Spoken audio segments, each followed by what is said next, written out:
Muy buenas tardes a todos y bienvenidos a esta nueva actividad que el Programa de Fomento de la Lectoescritura y Divulgación de la Ciencia del Fondo de Cultura Económica tiene para todos ustedes en el marco de la Jornada Nacional de Arte y Cultura que organiza el Colegio Nacional de Educación Profesional Técnica. Es para nosotros un verdadero placer y un honor poder compartir con ustedes esta actividad en esta jornada tan importante. En esta ocasión tenemos nada más y nada menos que a un escritor y divulgador de la ciencia muy importante de nuestro país. Nos referimos a Sergio de Regules. Les voy a comentar muy rápidamente su semblanza. Él es físico por la UNAM y es divulgador de la ciencia desde hace ya muchos años. Realmente ya ha ganado incluso 2 premios en 2019, el Premio Nacional de Divulgación de la Ciencia y la Técnica y recientemente en 2021 el Premio Latinoamericano a la Divulgación de la Ciencia y la Tecnología. Ha publicado muchos artículos en revistas mexicanas y extranjeras y ha escrito columnas semanales y mensuales en varios medios. También ha impartido charlas y cursos para divulgadores en México y para varios países de América Latina. Trabaja como coordinador científico en la revista ¿Cómo ves?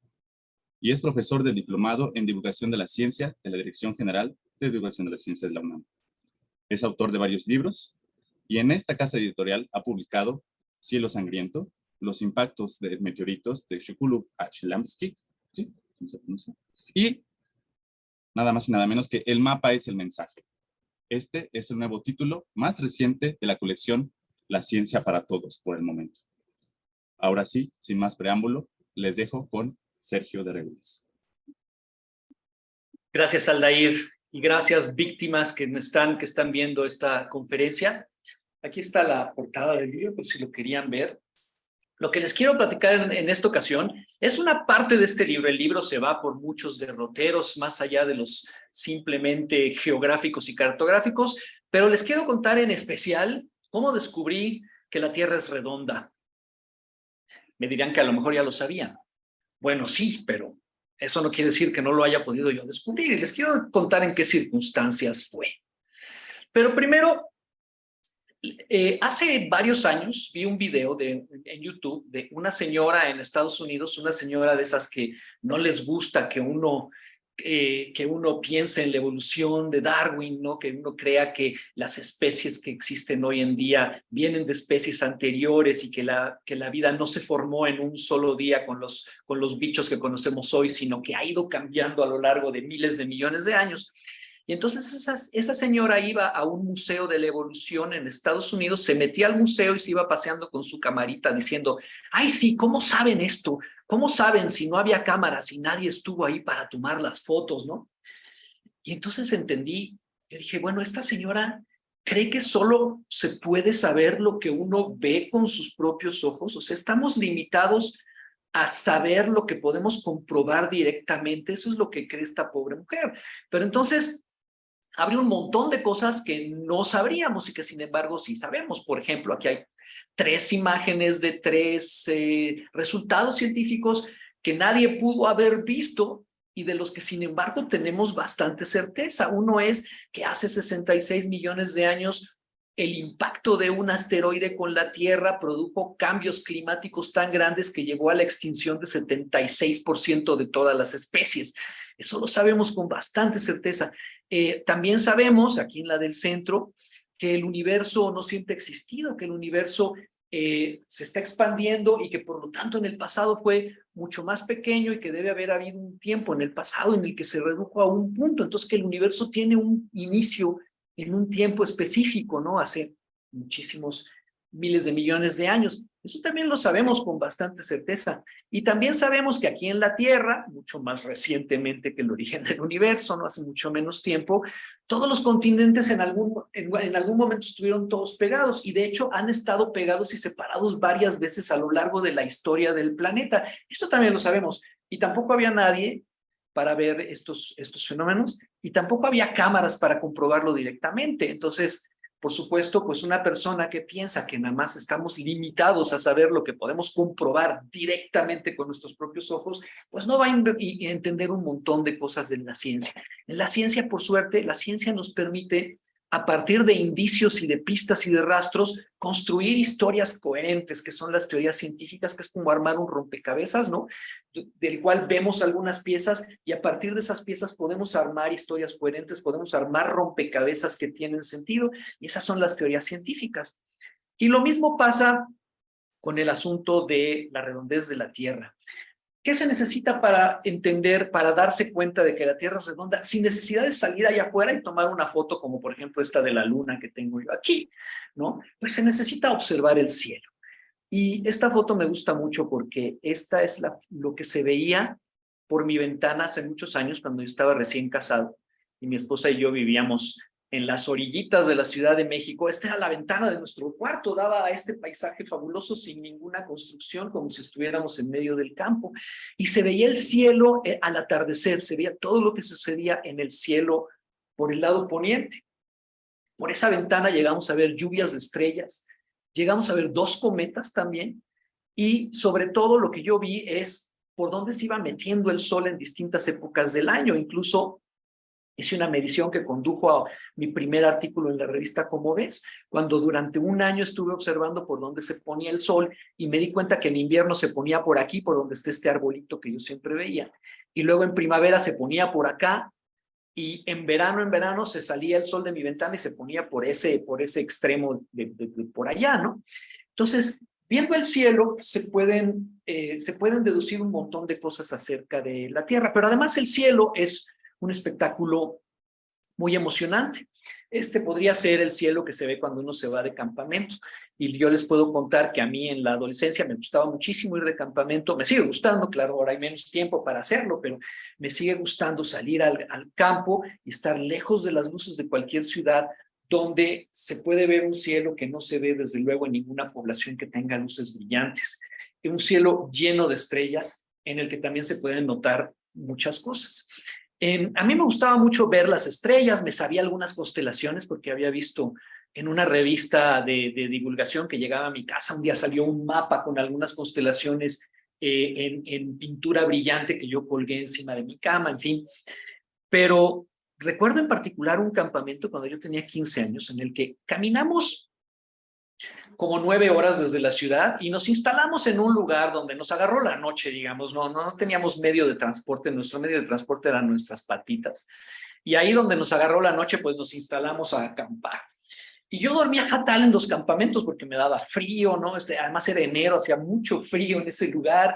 Total que yo dormí fatal y me la pasé despertándome toda la noche, cada ratito, dormitaba un poco y luego volví a abrir los ojos. Y tenía yo una vista muy clara hacia este par de constelaciones que ven ustedes aquí. Esta sería una representación, digamos, de lo que yo veía esa noche. Entonces, en algún momento estaba aquí el horizonte, ¿no? La Tierra, y yo veía esta constelación que se llama la Osa Mayor, y esta se llama la Osa Menor.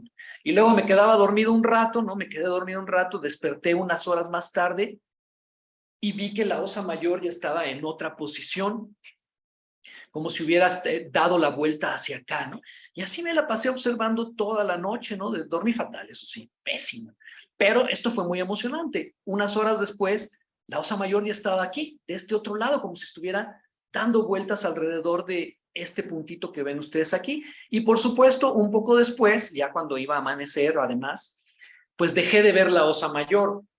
¿Y por qué la dejé de ver? Pues porque ahora entre la Osa Mayor y yo se interponía la Tierra, ¿no? Esto es básicamente la Tierra, este es el planeta, este es el horizonte, y ya no me dejaba ver la Osa Mayor.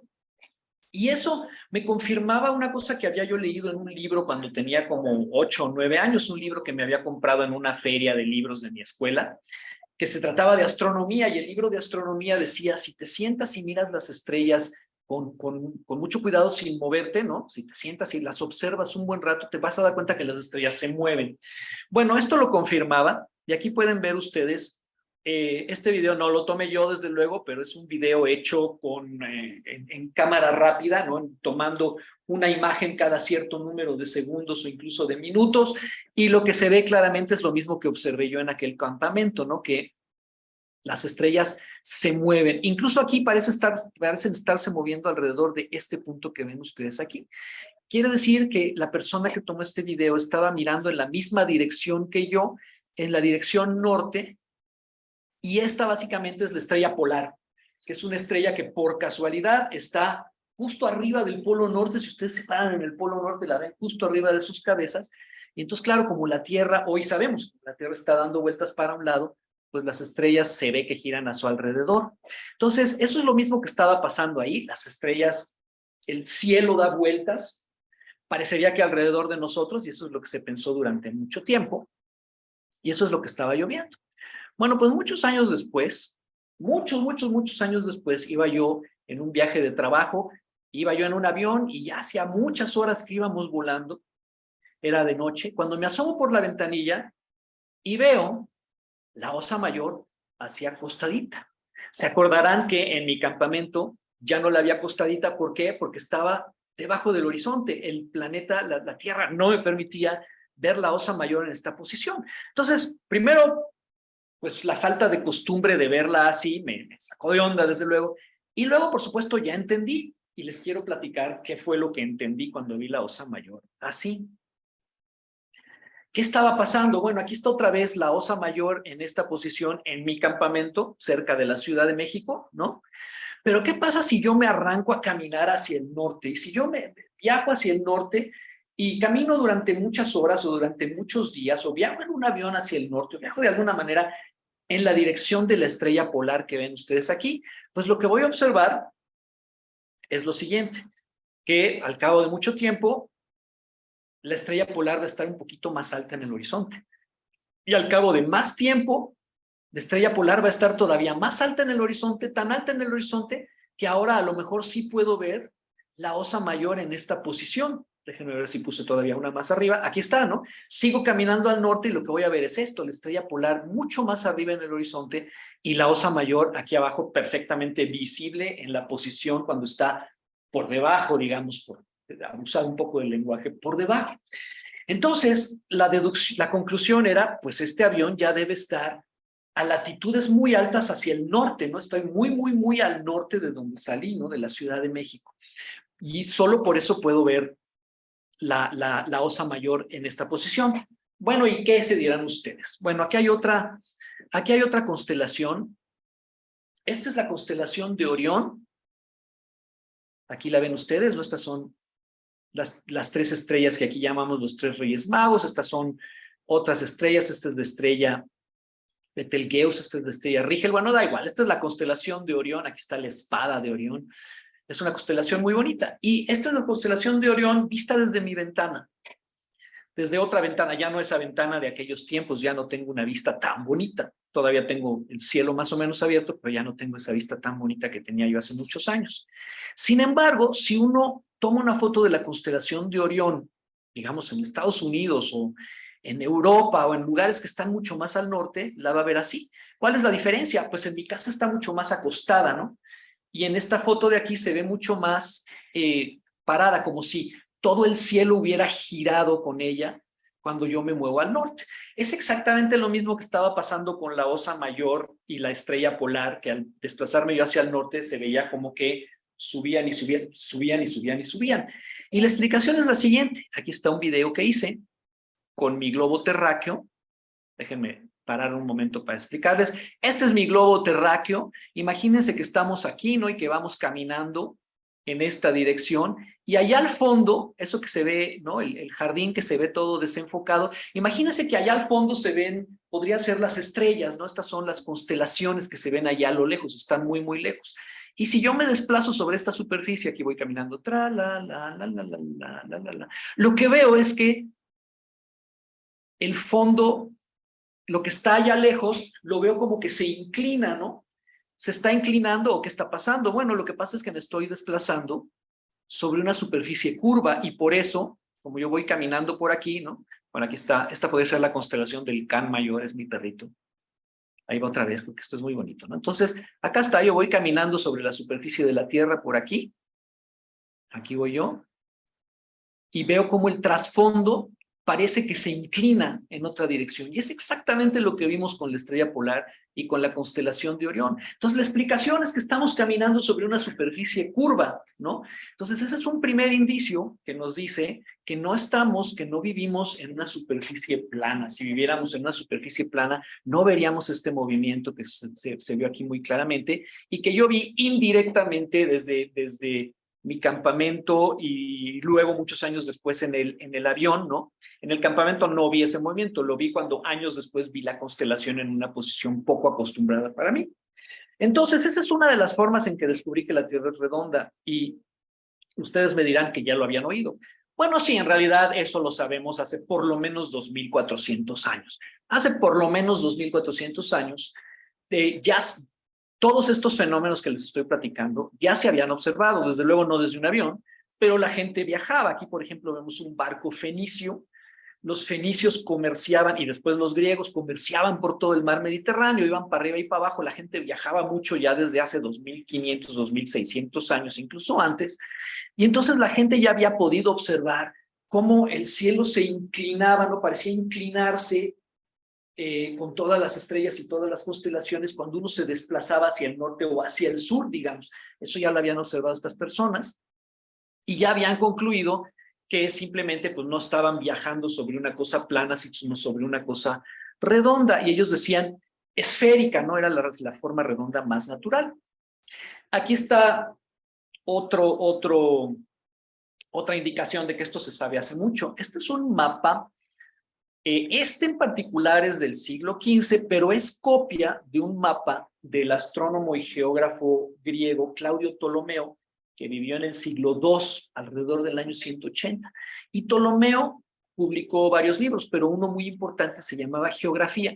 Y Ptolomeo explicaba la mejor manera de hacer un mapa, que básicamente es proyectar en una superficie plana, dibujar en una superficie plana la superficie esférica de la Tierra o una porción de la superficie esférica de la Tierra. Entonces, ese es el problema de hacer mapas es ese. ¿Cómo paso de lo que es originalmente esférico, la superficie de la Tierra, a una página plana, que es un mapa? Y Ptolomeo lo explicó en un libro muy bonito. Esta es copia de uno de los mapas de Ptolomeo. Fíjense, aquí está África, aquí está todo el Mediterráneo, España, Europa, las Islas Británicas, Escandinavia, aquí está la península arábiga, este es el Índico, ¿no? Por aquí está la India. Todo eso ya se conocía en el siglo II, pero sobre todo se sabía que estaba distribuido sobre una superficie esférica y Ptolomeo inventó maneras de proyectarla sobre una superficie plana. De paso, en ese libro, Ptolomeo inventó varias cosas que hoy ya ni siquiera nos preguntamos por qué son así, ya simplemente suponemos que así son y se acabó. Por ejemplo, poner el norte para arriba. Eso lo inventó Ptolomeo, poner siempre el norte para arriba en los mapas, ¿no? ¿Por qué tiene que estar el norte para arriba? Pues es una costumbre perfectamente arbitraria, ¿no? Uno podía haberlo puesto para cualquier lado o incluso sesgado, pero Ptolomeo decidió ponerlo para arriba y desde entonces lo hacemos así. También inventó varias otras convenciones de los mapas de hoy en día que todavía usamos. Pero bueno, todo esto para decirles que la redondez de la Tierra es una cosa bien sabida desde hace por lo menos 2.500 años. Y este es otro de esos indicios. Este es un libro que tengo yo en versión facsimilar, o sea, una copia idéntica de cómo salió ese libro en su época original. Es un libro que se llama Breve Compendio de la Esfera y de la Arte de Navegar, y lo escribió un marino que se llamaba Martín Cortés de Albacar en 1551. Y Cortés de Albacar en este libro para marinos, para explicarles cómo orientarse en el mar y cómo saber dónde estás y para dónde ir y todas esas cosas en el siglo XVI, escribe un capítulo muy bonito. Uno de sus primeros capítulos dice de la redondez de la tierra y el agua. Y les voy a leer un pedacito para que reconozcan algunas de las cosas que ya dije. Dice así: que la tierra sea redonda parece por evidencia manifiesta, porque si fuese llana, o sea, plana, igualmente amanecería a los que son en occidente como a los que son en oriente. Mas vemos que a los orientales amanece primero y a los occidentales después. Esto se prueba por el eclipse lunar, que comenzando en un instante, los de Jerusalén lo ven comenzar a las 4 horas de la noche y los que vivimos en Andalucía lo vemos a la 1 de la noche. Sí, sigue de esto que a ellos anocheció 3 horas antes. Ahorita les voy a poner un ejemplo de eso. 3 horas antes que a nosotros. Y sigue Martín Cortés de Alvácar en su manual para marinos del siglo XVI. Y esto se causa de la redondez de la Tierra. Conócese también ser la Tierra esférica desde el polo ártico al Antártico por su redondez, porque por su redondez se causa la igualdad y desigualdad de los días y las noches. Esto es el bien conocido fenómeno de que cuando te vas hacia las latitudes polares, digamos de México muy al norte, los días duran más en verano y menos en invierno, ¿no? Los días duran distinto. Si uno se va muy al norte, en verano, pues anochece hasta las 10, 11 de la noche y hay lugares en los que ni siquiera anochece, y en invierno al revés, dura muy poquito la luz solar. Eso es lo que se refiere con la desigualdad de los días en distintas, dependiendo qué tan cerca te encuentres de los polos. Y eso también, dice Cortés de Alvácar, también se debe a la redondez de la Tierra. También se conoce por lo que se alza el polo sobre nuestro horizonte. ¿Se acuerdan de la estrella polar que vimos como en lo de mi campamento, ¿no? Como conforme yo me desplazaba hacia el norte iba subiendo. A eso se refiere aquí, que se alza el polo sobre nuestro horizonte, pues como la superficie de la Tierra y agua sea toda una y esférica, lo que muestra su sombra como sea cierta especie de cuerpo opaco. Aquí ya no estoy entendiendo nada. Sí, aquí básicamente lo que dice es que además, encima de todos estos indicios, cuando vemos un eclipse de luna, que aquí está representado en este dibujito, está el sol, aquí está la Tierra. El eclipse de luna es cuando la luna se mete en la sombra de la Tierra y siempre vemos que la Tierra proyecta sobre la luna una sombra curva. Entonces, bueno, todas esas cosas ya se habían observado, o sea que, lástima, no fui yo el descubridor de la redondez de la Tierra, simplemente la comprobé indirectamente por los medios que se había comprobado hace mucho. Y aquí está lo que dice Martín Cortés de Alvácar cuando dice que amanece primero a los que están más al este y después que anochece primero a los que están más al este y luego a los que están al oeste. Hace unos meses un amigo mío estaba en Grecia de vacaciones, él vive cerca de ahí, entonces no le costaba ningún trabajo, y estábamos platicando por WhatsApp y me mandó una foto de lo que estaba pasando ese instante desde su ventana, que es esta de aquí. O sea, en Grecia le estaba viendo anochecer, y yo tomé esta foto en el mismo momento donde se ve claramente que es mediodía, ¿no? Entonces, bueno, eso ya lo sabemos, desde luego, son horas distintas en lugares distintos según la diferencia norte-sur, digo norte-sur no, este-oeste, y eso también es, como ya bien lo decía Martín Cortés de Alvácar, se debe a la redondez de la Tierra. Entonces, todos estos indicios ya están ahí. No necesitábamos, ¿no?, lo que la señora esta decía, que no tenemos que salir y ver que la Tierra es redonda en una foto, aunque claro, ya las tenemos. Pero esto lo sabíamos desde mucho antes de que pudiera haber fotos de la Tierra vista desde afuera, ¿no? Aquí está lo que decía Martín Cortés de Alvácar de la sombra de la Tierra. Estos son varios momentos de un eclipse lunar, como el que acaba de haber hace unos días. Y si uno lo sobrepone, pues ve claramente que la sombra de la Tierra está proyectando una sombra redonda, por donde siempre, en los eclipses siempre se ve una sombra redonda. Por lo tanto, pues la Tierra debe ser una pelota, básicamente. Pero les quiero platicar muy rápidamente mi encuentro más espectacular con la redondez de la Tierra. Estaba yo un día, bueno, adelanto que esto ocurrió en un simulador de vuelo. No se crean que yo estaba ahí en ese avión, en esa pista, pero básicamente era exactamente lo mismo, nada más que en la computadora. Estaba yo jugando con mi simulador de vuelo, ¿no?, que es mi juego de video preferido. Y entonces un día dije, bueno, voy a probar a volar en tiempo real en el simulador desde la Ciudad de México hasta Madrid, España, ¿no? Y dije, ay, pues, ¿cómo le haré? Bueno, por suerte el simulador tenía un mapa en el que se proyectaba, aquí está, ¿no?, en el mapa del simulador, que es uno de los controles del avión, básicamente estaba la posición del avión aquí en la Ciudad de México en el centro, y el mundo distribuido alrededor en esta forma. Y esta es la parte de, esto es la dirección hacia adelante del avión, es por aquí. Entonces yo dije, muy fácil, ¿no? Vuelo, despego, ¿no? Pongo el avión en el aire a la altitud adecuada, y entonces lo único que hago es que viro de tal manera que me quede Madrid aquí enfrente. Aquí está Madrid enfrente del avión. Por lo tanto, si conecto el piloto automático y lo dejo ir, pues acabará por llegar, ¿no? Se me hacía a mí muy lógico pensar eso. Muy bien, hago todo eso, ¿no? Entonces me voy a tomar un café. Y, oh sorpresa, cuando regreso, el avión ya no va a Madrid. Madrid ya no está enfrente de mi avión, que es esta dirección, sino ya está a un lado. El avión como que giró a la izquierda y dije, ah, Chihuahuas, pues si yo conecté el piloto automático, ¿no? ¿Qué está pasando? Bueno, pues me regreso otra vez, enderezo, ¿no? Pongo otra vez. Y ahora me voy por unas galletitas. Y al rato vuelvo y lo mismo, ¿no? El avión ya va desviado inexplicablemente. Y dije, pues, ¿qué será? Que no sirve el programa, que me hackearon, que estaba muy raro hasta que de repente caí en la cuenta de lo siguiente. Pero claro, la Tierra es redonda. Y la Tierra también es redonda en el simulador de vuelo. ¿Cómo puede ser la Tierra redonda en el simulador de vuelo? Pues ahí les va rápidamente. Esto está explicado mejor en el libro. Aquí lo voy a tener que decir un poco rápido para que más es complicadón sin muchos dibujitos y así desde lejos. Pero básicamente lo que estaba pasando es lo siguiente. Cuando uno le ponía el piloto automático al avión, lo que estaba haciendo el piloto automático es lo siguiente. Si yo oriento el avión, digamos, a 45 grados de la dirección norte-sur, que es como se sale de la Ciudad de México si uno quiere ir hacia Madrid o hacia Europa. O sea, digamos, esta es la dirección norte-sur. Aquí la ven ustedes en el globo. Aquí está la dirección norte-sur. Este es un meridiano, digamos, el de la Ciudad de México.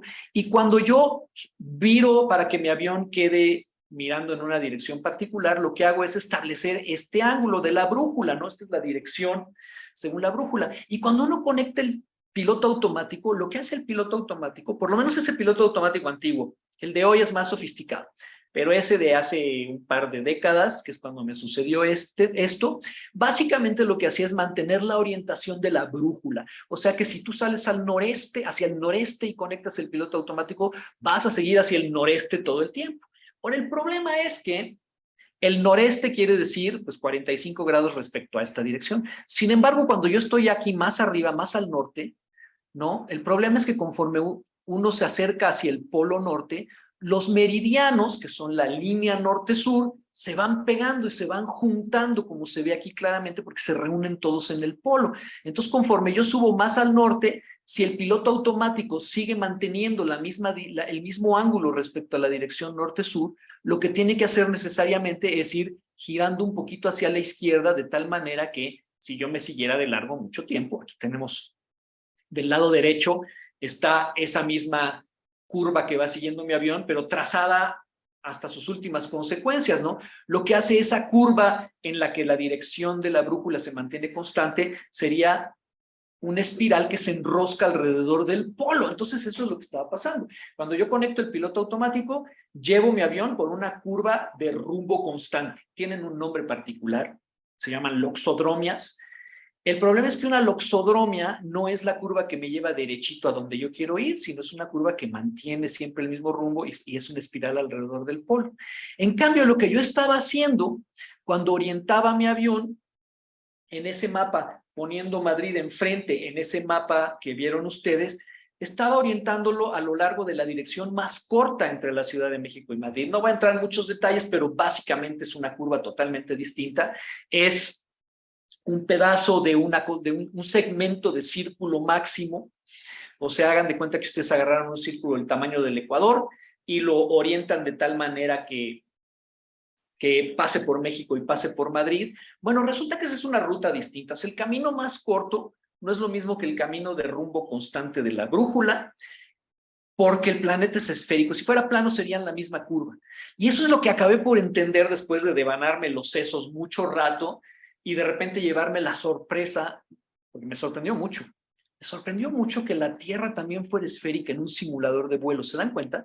Un simulador de vuelo es un modelo en una computadora. No hay ninguna esfera en ningún lado. No hay nada moviéndose sobre una esfera. Son ecuaciones matemáticas. Bueno, pues esas ecuaciones matemáticas que está siguiendo el modelito del avión en la computadora eran una simulación de una Tierra esférica y se notaba en eso, ¿no? Que no era lo mismo ir por una curva de rumbo constante que ir por una curva de distancia mínima. Son dos cosas distintas en una superficie esférica, en la plana, ¿no? Entonces, bueno, eso me sentí muy orgulloso cuando lo entendí y además reforzó mi interés en todo lo referente a mapas. Aquí está por si ustedes quisieran ver más claramente. El problema es el siguiente, el problema es que, claro, un mapa, como ya vimos, es una representación plana de que lo que originalmente es esférico. Entonces, ese es el problema. Tú no puedes volver plano lo esférico sin deformarlo de alguna manera. Y ese es el problema principal de todo mapa. Todo mapa, en el fondo, dice mentiras. No porque los mapas no sirvan, sirven muchísimo, pero tienen que deformar de alguna manera la superficie de la Tierra. Entonces, según para qué sea el mapa, se hace la deformación. Entonces, el mapa va a decir verdades respecto a ciertos aspectos de la superficie de la Tierra y mentiras respecto a otro. Entonces aquí vemos, por ejemplo, un mapa plano en el que están las dos rutas que yo les mencioné. Y si yo les dijera así inocentemente, sin haberles explicado todo esto antes, ¿cuál de estas dos representa los lugares por los que yo pasaría si me fuera por la distancia más corta? Ustedes tenderían a pensar, pues la roja, ¿no? Porque es recta y la distancia más corta entre dos puntos es una recta. Y entonces yo les podría decir, bueno, eso es en el plano, pero en realidad esta superficie es esférica. Entonces sí es bastante sorprendente si yo les digo que en realidad la trayectoria corta es esta de aquí. Esta es la trayectoria menos curva posible sobre la esfera y esta es la de rumbo constante, y aunque aquí se ve más corta esta que esta, en realidad son casi 400 kilómetros, hay casi 400 kilómetros de diferencia. Esta sobre la superficie esférica de la Tierra es cerca de 400 kilómetros más corta que esta de aquí. Entonces, ahí está el problema, ¿no? Ahí está, que aquí no se ve. Los mapas, si uno no los usa para lo que es cada mapa, entonces a lo mejor se está entendiendo cosas mal. Y me pasó a mí. Me pasó a mí en los mapas que había en mi escuela. Aquí está una representación de ese tipo de mapas. Esta es una imagen muy bonita, reciente, de internet, ¿no? Pero básicamente este era el tipo de mapas que había colgados en los salones de clase en mi escuela. Hoy sé que esto se llama la proyección de Mercator, pero uno ve un mapa y dice, bueno, pues eso es el mundo y así es el mundo, ¿no? Yo vi estos mapas toda mi infancia y buena parte de mi adolescencia, y claro, aquí es muy fácil decir, miren qué bárbaro, aquí está Groenlandia, ¿no? Qué bárbaro, qué gigantesca es Groenlandia, y Alaska ni se diga, o sea, Alaska se traga a Estados Unidos y México completos, ¿no? Y Groenlandia, pues casi es del tamaño de toda América del Norte, ¿no? Y África, miren qué chiquita, ¿no? Comparada con Groenlandia. Y la Antártida, ni se diga, vean nada más qué mole de tierra tan inmensa. Bueno, aquí hay un problemita, del que yo me di cuenta, tardé muchos años en darme cuenta. Aquí está, ¿no? Por ejemplo, si uno ve en ese mismo mapa, en ese mismo plano que vimos ahí, pues aquí está Groenlandia y aquí está África. Entonces yo viví pensando que Groenlandia era una isla gigantesca, no mucho más grande que todo el continente africano toda mi vida. Ahora, enfrente de mis narices toda la vida también tuve la forma de comprobar que no era así, porque en la escuela también había globos terráqueos. Y si yo me hubiera fijado en el globo terráqueo, que es una representación fiel de la esfera, porque pues son esféricos, yo habría podido notar lo siguiente, mis queridos amigos y amigas. Aquí está el globo terráqueo y ahí está Groenlandia. Y si yo en el globo terráqueo luego me voy a África, fíjense, cuanto más grande es África en el globo terráqueo que Groenlandia, ¿no? En el globo terráqueo está clarísimo. Solo que cuando uno pasa del globo, sí, o sea, de la esfera al plano, pues necesariamente hay que deformar las cosas. Y ese es el problema de los mapas. Ahora, la proyección de Mercator que había en mi escuela, hoy ya lo sé, porque ya escribí este libro del que les estoy hablando, ya salió un poco antes de eso, pero en el libro viene también esta historia que es muy bonita. Resulta que una proyección cartográfica, un mapa está en una cierta proyección. Eso quiere decir que utiliza una forma particular de pasar de la esfera al plano, ¿no? Es básicamente una función matemática que te dice cómo se cambian los puntos de la esfera, cómo se proyectan en un plano, y hay muchas formas distintas de hacerlo y cada una da un tipo de mapa distinto que dice ciertas cosas de verdad y en otras aspectos miente. Entonces, por ejemplo, el mapa de Mercator es un mapa que inventó un matemático y cartógrafo llamado Gerardus Mercator en el siglo XVI, y era un mapa para navegantes. Lo que hizo Mercator es, bueno, el problema para viajar grandes distancias en el océano en esa época era Pues si yo quiero ir, por ejemplo, de Acapulco a las Islas Filipinas, ¿para dónde apunto el barco, no? ¿Para dónde salgo? ¿En qué rumbo me voy, no? Los instrumentos en aquella época eran básicamente instrumentos como estos dos, que son para medir ángulos entre estrellas y ángulos entre una estrella y el horizonte, lo cual te permite saber más o menos a qué distancia estás del ecuador y también en ciertas circunstancias qué hora es, etcétera. Y también tenemos una brújula y unos aparatos para medir, para calcular, estimar la velocidad del barco. Eso es lo único que hay en el barco. Los únicos instrumentos que tengo es uno que me dice para dónde estoy mirando respecto al norte y al sur, o sea, la dirección respecto a la brújula, y otras cosas que me dicen dónde estoy en la dirección norte y sur. Entonces era muy difícil, si uno quería salir de un puerto A y llegar al puerto B, pues lo más fácil sería que me dijeran, mira, vete por aquí, mantén la brújula siempre mirando en esa dirección y vas a acabar por llegar a donde tú vas. ¿Se acuerdan que ya hablamos del asunto del avión? Esa es la curva de rumbo constante. No es la misma que la de distancia mínima, o sea, no es la ruta más corta. Y eso lo sabían perfectamente los marinos desde tiempos de Martín Cortés de Albacar y desde tiempos de Mercator. Ya sabían que la ruta más directa en la superficie esférica de la Tierra existía, pero no teníamos los instrumentos para seguirla en un barco. Entonces, lo más fácil era seguir una curva de rumbo constante. Y lo que hizo Mercator, para no hacerles el cuento más largo, en el libro está explicado con más detalle, es tomar la superficie de la Tierra e inventarse una proyección en el que todas esas espirales de rumbo constante se convirtieran en rectas.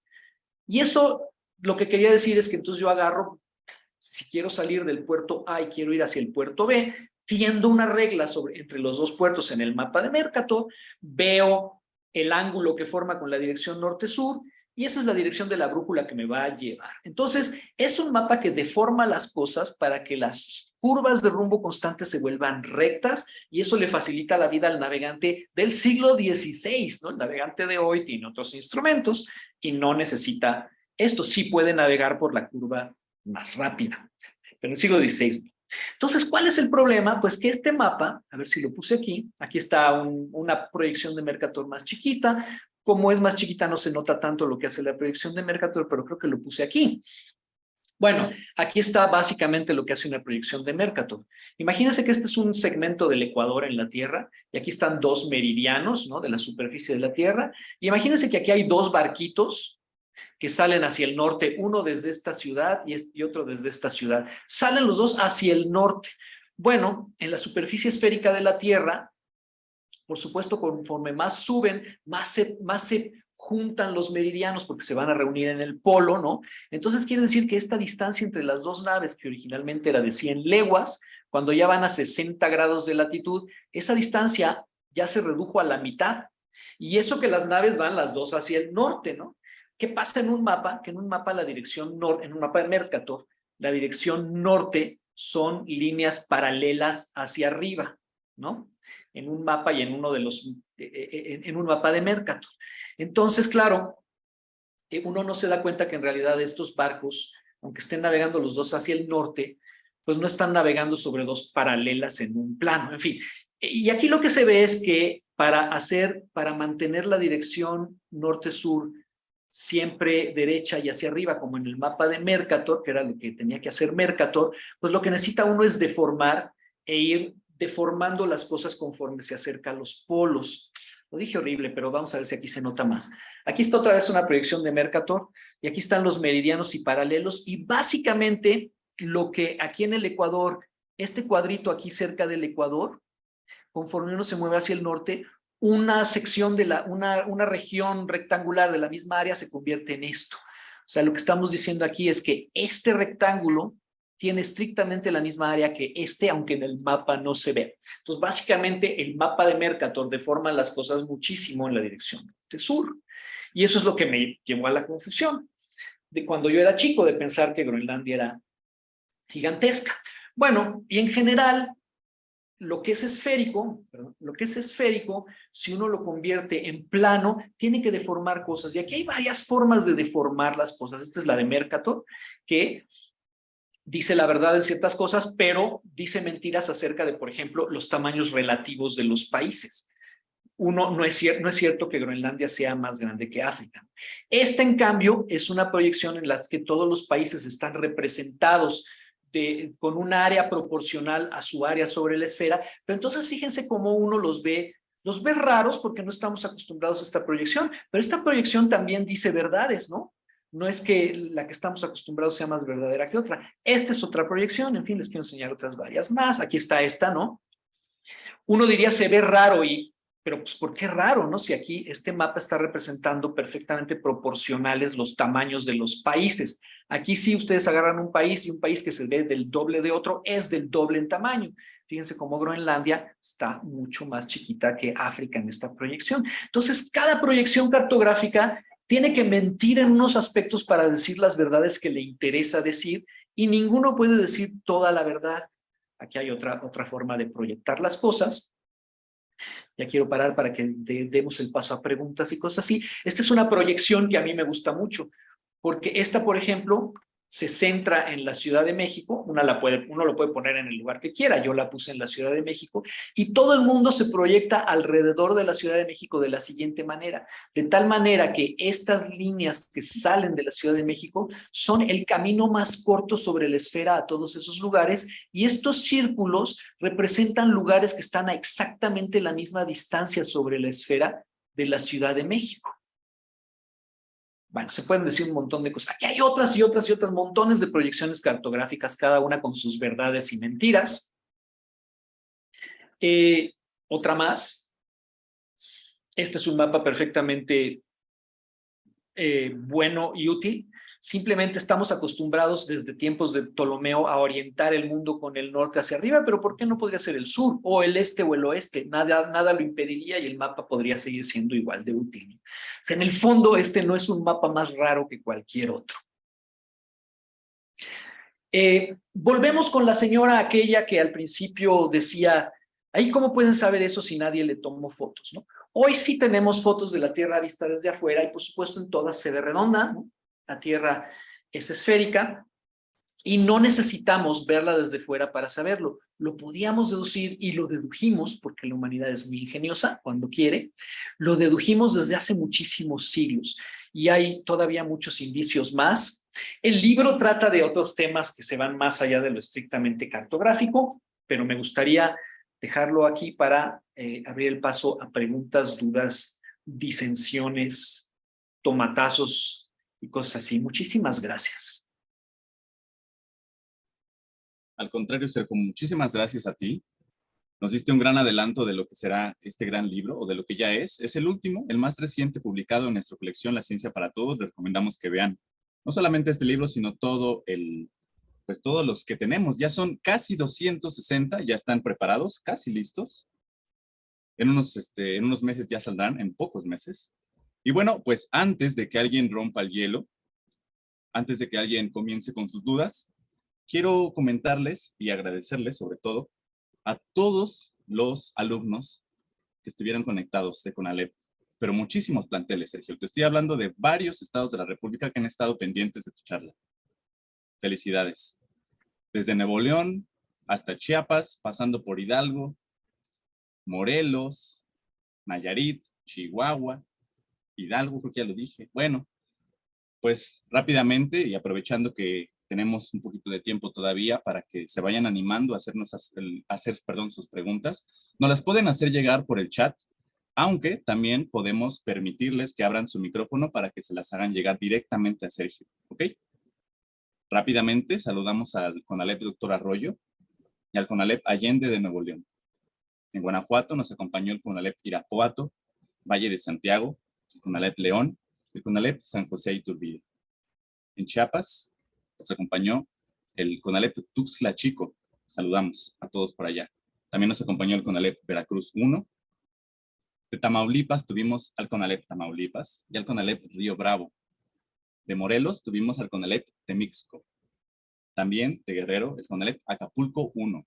Saludamos al grupo 111. De Chiapas, de Chihuahua, disculpa, tuvimos al CONALEP Juárez 2. Aquí de la Ciudad de México también nos acompañó el CONALEP Iztapalapa 1. Saludamos a Iván. Y el CONALEP Iztapalapa 2. Además, el CONALEP Venustiano Carranza 2. Y saludamos a Wendy por allí. De Hidalgo nos acompañó el CONALEP Plantel Tepeji del Río y bueno, los que faltaron todavía. Tuvimos a muchas personas conectadas. Les agradecemos a todos su atención y pues bueno, pasemos a las preguntas. Si es que alguien, pues mira, por lo mientras, tenemos un comentario de Esther que pues te felicita por tu ponencia. Dice que fue una excelente ponencia. De Angélica nos agradece mucho. Fue muy interesante sus explicaciones y puntos de vista y te felicita también. Son muy tímidos, ¿verdad? ¿Alguno de ustedes tiene alguna pregunta? ¿Gusta que les demos el micrófono? Es que lo dejaste todo muy claro, Sergio. Sí, pues de haber sabido me seguía con alguna otra historia del libro. Pues si gustas, porque creo que se han quedado con muchas ganas, ¿eh? Y bueno, Angélica también te dice que todo muy bien explicado. Pues muchas gracias. Pues les puedo platicar otro asuntito que viene en el libro. No sé ni cuál escoger, pero tengo uno preparado que les puedo platicar. Una historia más del libro, entonces. Adelante. En 5 minutitos.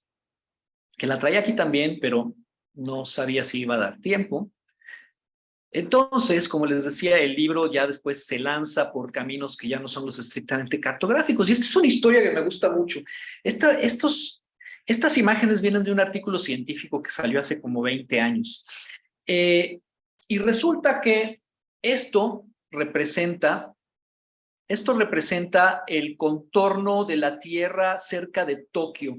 Y esto vendría a ser la ciudad de Tokio, y estas son otras ciudades de Tokio representadas por estos puntitos. Y luego aquí hay una mancha amarilla en Tokio. No es Godzilla, ahorita les voy a decir qué sí es. O se los digo de una vez. Bueno, resulta que esto es una mancha de un organismo que se llama Physarum polycephalum, y es una especie, se llama un moho mucilaginoso, que es una palabra repugnante y asquerosa. Si ustedes van a bosques fríos y húmedos, van a ver a veces en los troncos una como gelatina amarilla, o a lo mejor blancuzca, una sustancia gelatinosa repugnante. Bueno, pues eso es este organismo, que es un organismo muy peculiar, porque si uno analiza un pedazo de esa gelatina asquerosa, va a ver que está lleno como de núcleos de células, como si fueran una célula gigantesca con muchísimos núcleos, y ese es el organismo, y uno puede arrancar un pedacito y ese organismo crece y vive, pero tiene que comer ese organismo. Y resulta que le gusta mucho la avena, como han descubierto los investigadores. Y ese organismo está programado para salir en busca de comida, ¿no? Y luego, cuando sale en busca de comida, sale en todas direcciones, ¿no? Cuando lo pone uno en un nuevo ambiente, uno agarra un pedacito de esa gelatina asquerosa, la pone en un lugar, y entonces eso lo que va a hacer es inmediatamente empezarse a extender en todas direcciones a ver dónde hay comida. Y luego, cuando encuentra comida, pues empieza a acumularse donde más hay comida, y luego va desapareciendo y va encogiéndose hasta solo dejar gelatina asquerosa en las vías que conectan los puntos donde encontró comida, ¿no? Entonces el organismo primero sale a explorar, encuentra comida, y luego tiende una red entre los puntos donde hay comida, y luego recorta y deja como una red de conexiones entre esos puntos. Y lo que observaron los investigadores japoneses es lo siguiente: pusieron el mapa de Tokio, y en cada una de las ciudades, incluyendo Tokio, pusieron unas hojuelitas de avena que resulta que les gusta mucho al Physarum polycephalum. Y aquí pusieron, y digamos, en el mapa no nada más pusieron una línea, sino aquí pusieron algún tipo de barrera para que el organismo no pudiera salir de aquí. Entonces pusieron su porquería de Physarum polycephalum aquí y lo dejaron crecer. Primero empezó a tirar en todas direcciones, como ustedes ven, empezó a extenderse en todas direcciones, y luego fue encontrando estos otros puntitos de comida, y al paso del tiempo, en unas 24 horas, el organismo ya había tendido una red entre todos los puntos de comida, y después había retirado toda la demás sustancia, ¿no? Había tendido una red nada más entre los puntos donde había fuente de alimentación.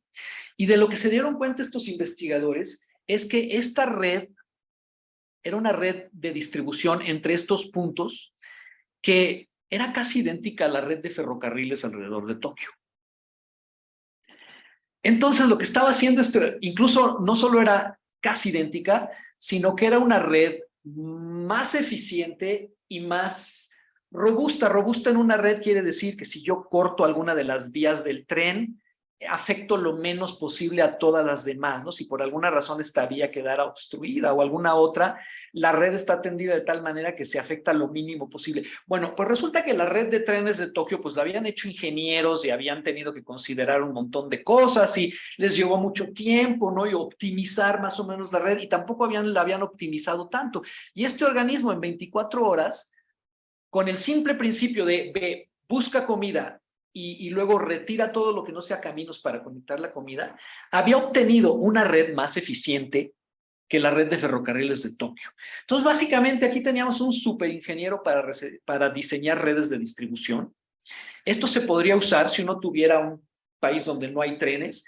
Podría pedirle al Fisarum Policephalum que le diseñe la red de ferrocarriles porque le va a diseñar la más eficiente y más robusta de todas. Yo le diría, pero ¿cómo es esto posible si este organismo no tiene cerebro, este organismo no tiene un sistema nervioso central, no planea, simplemente responde a dos comportamientos muy sencillos programados por la evolución en este organismo, que son tira para todos lados y donde encuentres comida te estableces y pones un filamento y luego recortas donde no haya comida.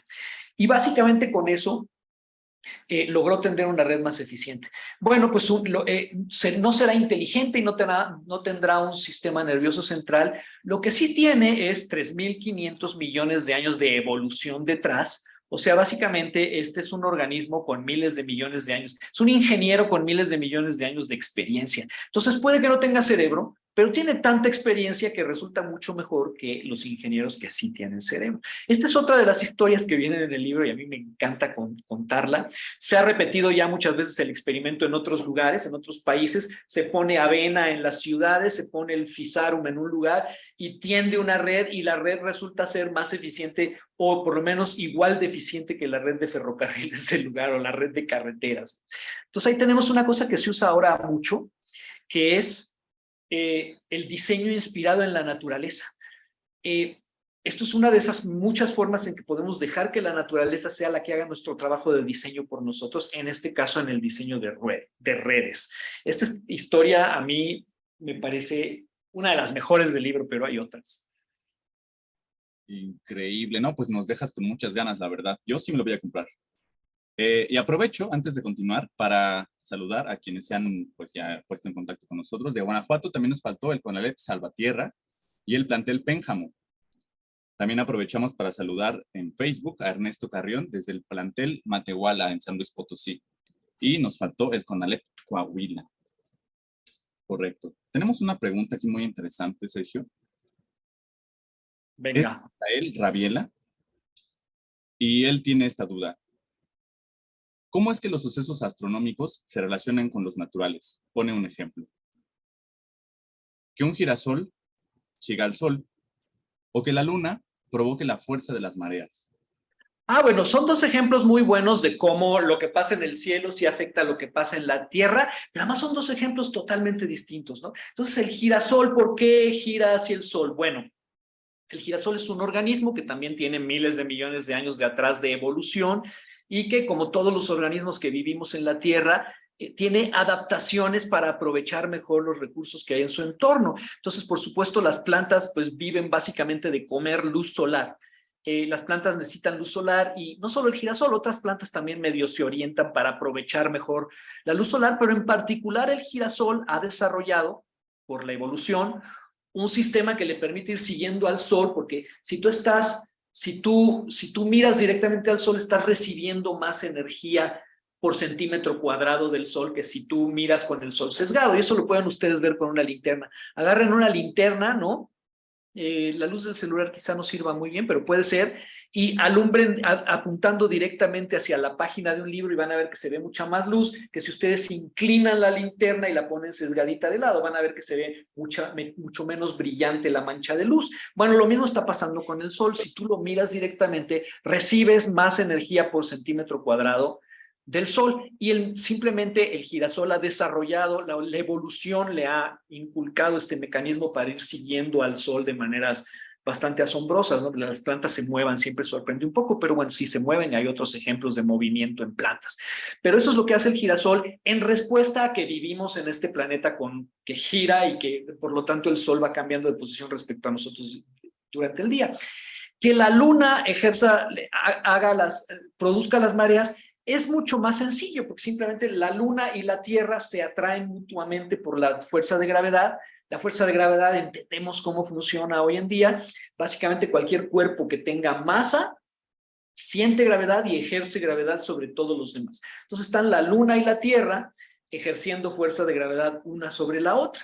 Y lo que pasa con la fuerza de gravedad es que se atenúa con la distancia. Entonces, si tú estás más lejos del centro que produce esa gravedad, sientes menos gravedad que si estás más cerca. Entonces, ¿qué está pasando? Por ejemplo, yo estoy parado en la superficie de la Tierra y mis pies están más cerca del centro de la Tierra que mi cabeza. Entonces, estrictamente hablando, mis pies sienten una fuerza de gravedad un poquito más fuerte que mi cabeza. Claro, como yo soy un puntito comparado con el tamaño de la Tierra, no se nota la diferencia. Pero ¿qué pasa cuando la Tierra está en el campo gravitacional de la Luna? Bueno, pues que un lado de la Tierra, el lado que está justo debajo de la Luna, está 12.400 kilómetros más cerca de la Luna que el lado contrario del planeta Tierra.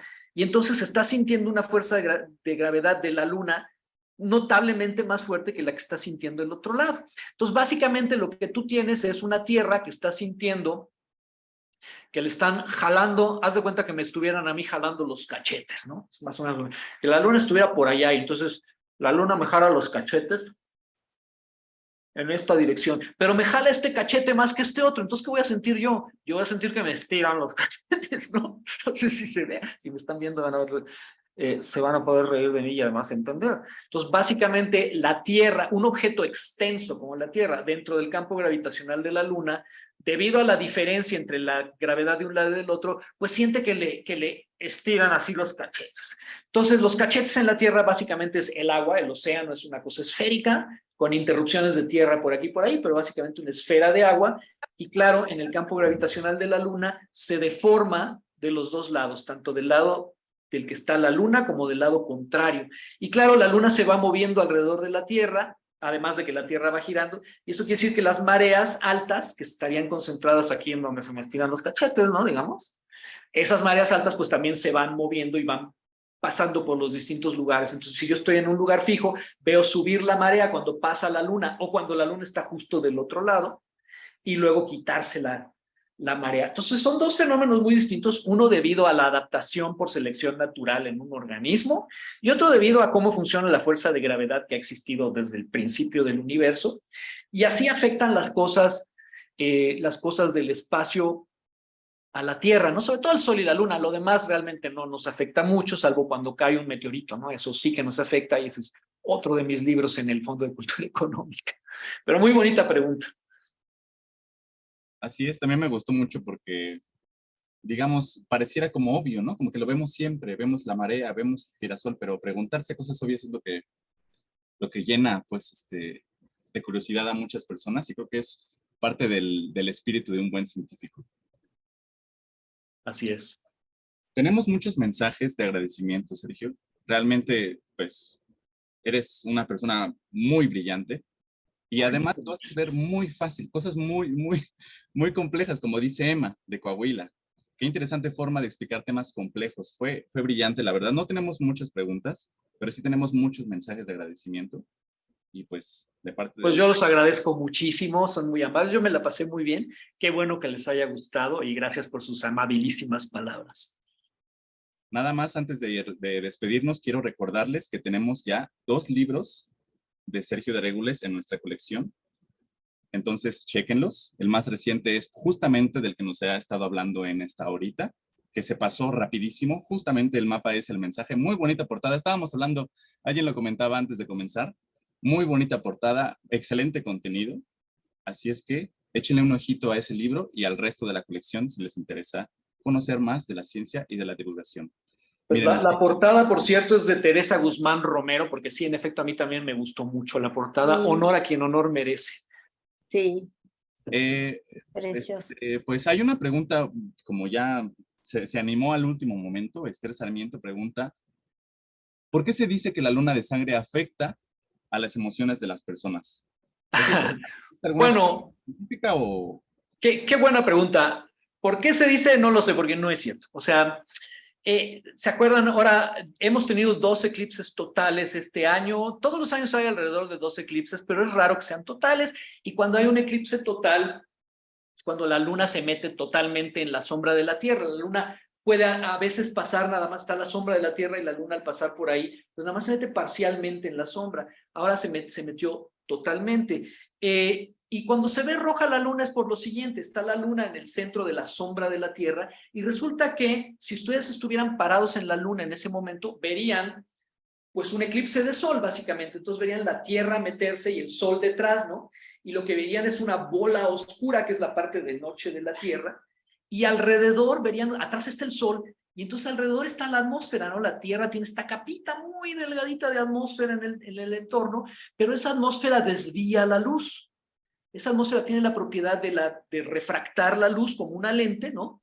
Entonces, básicamente la atmósfera tiene 2 efectos. Uno que desvía la luz y otro que al pasar la luz del sol por la atmósfera, las moléculas del aire van absorbiendo parte de la luz solar, la parte que no es roja, y dejan pasar básicamente lo rojo. Es igual que cuando al atardecer vemos todo muy rojo, es porque al atardecer la luz del sol está atravesando más atmósfera que cuando está directamente arriba el sol. Entonces, básicamente vemos el sol rojo porque la atmósfera dispersa todo lo que no es rojo,